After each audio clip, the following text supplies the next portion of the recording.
Cody Alexander match quarter is going to break down the very first sack in the Vikings Cowboys game and kind of how it showed what the tone was going to be for the Vikings after this.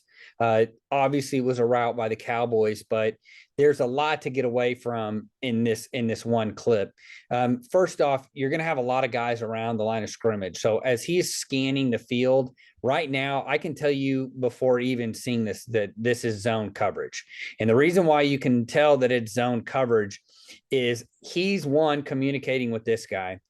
If you're going to have a stack here, you have to communicate with somebody else if they're going to play man. So you have a lineman here. Your next closest linebacker would be here. Probably not going to put these guys on there. The other thing too is this is kind of a zone man check. This is a tight end. So if you were going to line up, if you were going to play man coverage, you were going to match this. This guy would probably be out here, or you would have a linebacker out here.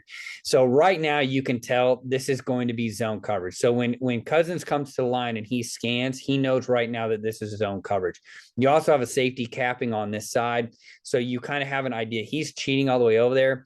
Yeah, you can bracket Jefferson, but then who's going to take the receiver behind him, right? So as you look at this, you can kind of tell. And he makes the right read initially. So you know that this is zone coverage. So now they're communicating the zone check. He's giving a signal into here because these guys are going to pop out. And in fact, there really weren't a lot of there were simulated presentations, but it wasn't necessarily simulated pressures. What you just got were a bunch of pop outs. The Cowboys thought that they could beat the Vikings with their 4 down linemen, and they could. So you got a lot of guys around, and it wasn't even an aggressive like the tag pressures that I've talked about before with the Vikings. This is essentially just a pop out. Okay. And what you're going to get here is just a simple inside twist. It's not real pretty. It's not real good, to be honest with you, by the Cowboys. And what you're getting is essentially, hey, either Tank Lawrence is going to win or you're going to get Micah Parsons going to win. One of them's going to win, and whoever does is either going to flood it to the other guy or we're going to get the sack just off the get. So Cousins does a good job of looking to the man side. He really wants this crossing route. We're going to get mesh right here. And what they've done is essentially it's kind of almost like a half field zone is what I would call it.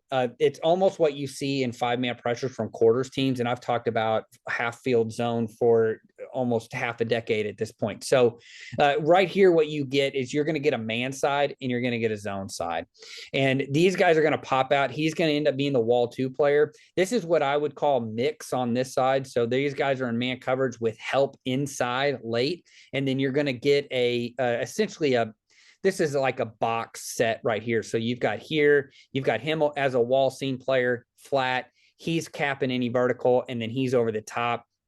And everybody's eyes are on the vertical. So you're going to end up getting kind of Jefferson going out right here, but you're seeing Cousins looking at the man side. So he's correct in the way he goes, look, I've got a lot of zone. They're probably bracketing over here. I'm going to get a pop out. I'm going to try and go to the man side. So the man side's here. You look at here. This isn't open. This is the running back. He's not open early. I'm going to look at the crossing route. It's really heavy right here. And then as he's scanning, he sees this guy. And this is how you're supposed to teach crossing routes. When you want to destroy crossing routes, this is how you do this. You want him to start getting a head start so that he can now cut this cross, and that's essentially what happens.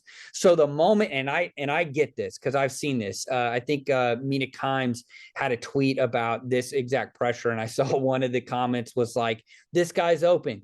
That's not necessarily true. He feels this pressure.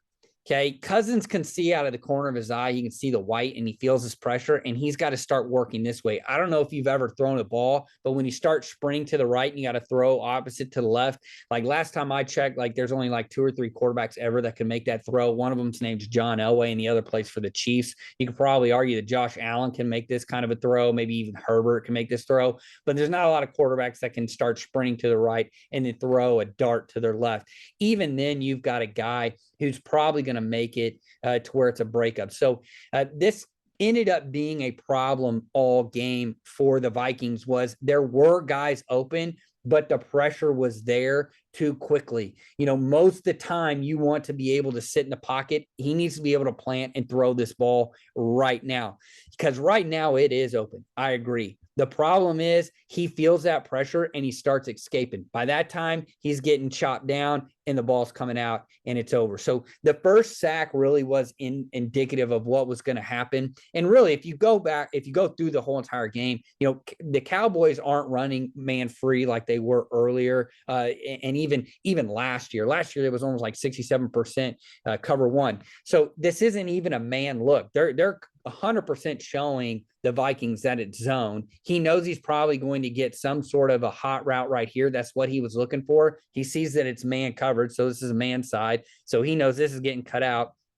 Now he looks down. Nothing's open yet. This guy's sitting right on top of it. So he's thinking, okay, maybe this crossing route comes. Oh, crap. He cut it. Now I'm looking for the dig. The problem is now Micah Parsons is already there. And now I've got to run for my life, which ends up being in a loss for the Vikings. So that, going back to the beginning, I think Dan Quinn's doing a great job of changing up looks. But if you look at this is essentially how the Cowboys decided to attack them, is like, look, we're going to give you kind of some presentations, kind of make sure that we can maybe get a slide check so that we can get Micah Parsons one-on-one. But I thought this was a good job by the Cowboys, really divvying up and playing zone coverage and then letting the rush get home. Again, a great rush allows your zone coverages to cover a lot tighter and windows close a lot quicker.